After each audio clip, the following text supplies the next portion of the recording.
uda sa imong kandidatura diha. Medyo advantage yun. Pero oy, nasugamak. Basin pagtuong John Vic og mauni iyang ipon, og mauni ipon niya, daog siya. Og ang mubutar may galang gobernador og ang mayor, daog si John Vic. Ang problema ani ang mga tao man may mubutar. Unya mga tao mahigala na ay dili madiktahan ang mga tao eh. Na ay kaugalingon mahigala nga mga prinsipyo. Pero ang tanaw ni John Vic Remulla kini iyang gipa sama ba ni Maruhas? Katos Maruhas bitaw nang ambisyon nga mapresidente. Kay siya mo ta tumidagan pagka-presidente sa Liberal Party. Pagkamatay ni Cory, naahat mahigalas Maruhas og slide down, nag-vice na lang siya ni Pinoy. Pero gisaaran siyang Pinoy, katos Pinoy, purya-buyag lang, dituman sa gitog saad. Sa karon ako mo dagang presidente, sunod ikaw na pod. Ha? So tuod man bisag nagkinaunsa tong rating ni Maruhas, siya gud mo i-endorse ni Pinoy mga higala. Presidente Noy ni Aquino. Unsa may gibuhat ni Pinoy, gihimo siyang DILG secretary. Advantage man kayo. Kay inigsuroy mo kanang tanan mayor, tanan governor under gud nimo. So duna kay mga leaders sa tibok Pilipinas, duna kay mga leaders. Dugangan pa mahigala nga igsuon niya nasa ombudsman kinsa may mumisik ana ron. Ha? Di jo ka afford niya na karong mayor ka karon or governor ka. Di ka mo supak-supak John Vic Remulla kay delikado ugma. Tikalbong ka. Makadisiplina ko ng DILG. Unya ang ombudsman pa mga sukitig paminaw. So, medyo kinini ang power lang, ngilngig kayo. Ang pangutanan dako kung ang mga tao musunod ba sa ilang mga mayor, musunod ba sa mga governor. Straight to the point. Kay labi na inaning national position, ang mga tao may gala mo, kuan oy. Makamao na mo negotiate, may mga tao, mayor, kami loyal minimo mayor, loyal minimo gob, butar minimo, pero sa presidente gob, lahi lang amo gob ha. Mao ni nahitabo atong milabayng eleksyon, ang tanang mayor, tuang Gwen Garcia.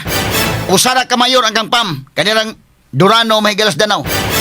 Pero kadtong mga mayor, nga tuas kalungsuran, tuas umang mga syudad, niingon gito ilang mga leaders nga mayor, di man may makakuha mo, loyal man minimo, labi na nakatabang ka na mo. Pero pasagdi lang Miss Governor. Ha? Ayaw lang may buti sa gobernador. Ang mayor sa mga higala, siyempre, di po niya na iyang hugtan ng iyang mga tao ngayon na yun.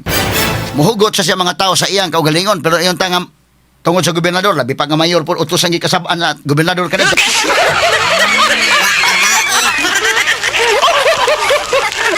Labi pa mahigalag, utlo pong nahilamos o kasaba, nahibawar ba kung doon na mga mayor ng pangasabaan. Di ko lang i-mention mga pangaan, mahigalag, grabe ito mga saba itong unang. Gobernador kanhi Gwen Garcia. Doon na mga mayor nga gahilam o kasaba. Nya ka ng mayor ka, nakasabaan ka. Unya ka na imo mga tao dito maingon, mayor, mabutar minimo. Pero pasagdi lang Miss Governor ha, di lang gimi anang Gwen. Ikaw mayor ka, nakasabaan kang Gwen, manahuna ka. At the back of your mind, sabi nga magkanga. Sige.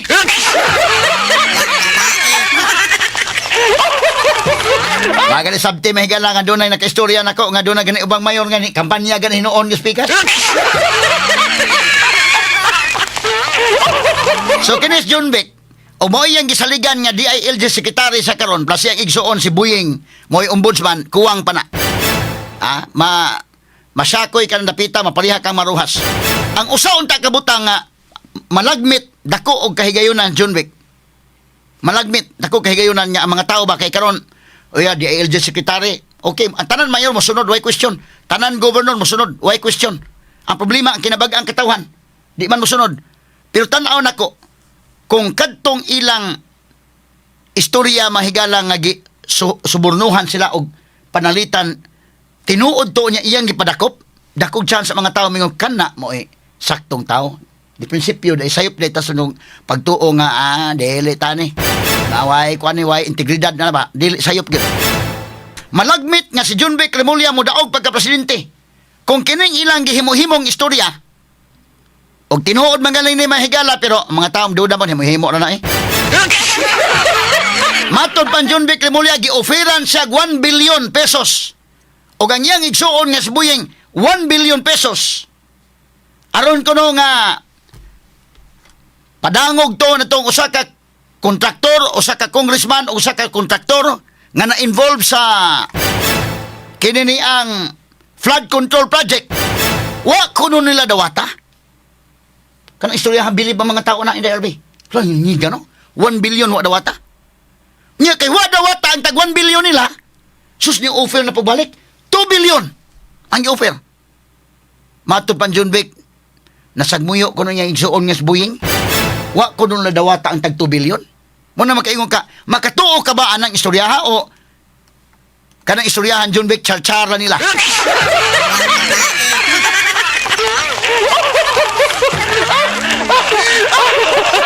Makaingon ka mahigalag tinuod tingalino nya wa gyud nadawata. Pero og makaingon lagi pa mga tao og tinuod pa, ilaon tangi padakop kay krimen man na. Kay bawa man John Vic anak, kay bawa mas buying anak. Ha? Abogado, ulis buying, ombudsman man ganit ni. Ha? O niya andel sa revised penal code. Ha? Kinini ang under may gana sa revised penal code kanang corruption of public officers. Mahimo ni mo nang ipadakop. Mahimo ni mo nang i-entrap. Ha? Pagkanindot unta, katong 2 billion pag yun, 1 billion, dili me. Ya 2 billion. Dili gyapon me. Ug ila pa tong gi-sit up. Unya gi-entrap, nadakpan yun mahigala ang tao nga nag-offer sa 2 billion. So 4 billion ila ni John Vic og ni Buying. Unya kanang 4 billion iuli sa treasury sa government o di ang 4 billion namo sa akong kuya. 4 billion ni among iuli ni sa kaban sa katawhan. Perting sikata. Paminaw ko daog sa pagka-presidente. Ha? Nya nadakpan yun. Dakpan yun. Kay ang di mo dakpon, krimen ka na ang pag-offer, ang pagsuborno og usa ka public official, krimen ka na under sa revised penal code. Ha? Mabitaw nga kadto si Leandro Libiste, example ha. Nako example, si Congressman Leandro Libiste gi-offeran mga higalas kontraktor og 3% sa total amount sa usa ka project sa usa ka kontraktor. Kadto si Abelardo Calalo, DPWH engineer, district engineer. Gi-offeran si Congressman Leandro Libiste. Usag himo Congressman Libiste. Okay, sige. Aton dawaton na imong offer. Pero sit up na daan, NBI man nagdakop day. Ha? Sit up daan. Paghatag sa kwarta, dakop. Entrapment operation, dakpan. Priso ang engineer. Ang 3 million to giuli sa treasury. Ngano nadakpan man gani na mahigalang kanang kang Leandro Libiste nga si Leandro Libiste Congressman. Hesus Ginoo ko. Nya 3 million kani pa nila nga tag 2 billion sila. 4 billion ang tanan. Unya si John Vic Remulla under niya ang PNP, ang tibuok PNP organization under ni John Vic. Jesus Christ. Wani mo ma-sit up to John Vic na ba sige. I-sit up ta na ba. Under ko ni mo na tanan si IDG, SAF, SWAT, tanan nga Philippine National Police under ni John Vic Remulla. Siya rugwa sa kaingon nga sige. Ako dawato ng 2 billion, no? Kami sa igsoon si Buying, salamat kayo ha, 2 billion eh. Nya sit up na yung paghatag sa armored car ipadag armored car, i-parking diha man na, daghan kong kwarta ni magkag 4 billion. Nya pag tunol na karon pag okay, dakop. Entrapment operation. Dakpan priso. Kanang kang Leandro Libiste, 3 million dakpan na priso ang district engineer. Ha? O kanay hitabo ang mahigalag, tinuod pa ni dakpan na priso mga higala kanang nagsuborno unya ang 4 billion mingon John Vic akong giuli kini sa treasury sa Philippine government kwarta ni katawhan among iuli sikat kayo dunay chance mo daog pagka-presidente sa 2026. Straight to the point. Pero saon tamang kuning iyang istorya mo guni ba? Ang mga tao dali kay makasabot oy nga kanang inyang gi-offeran mi tag 1 billion wa mi mudawat so gipatasan 2 billion wa mudawat nya no man wa man brakbe gusto pa mo puno.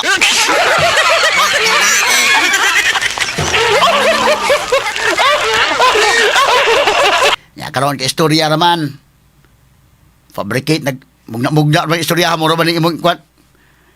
Hay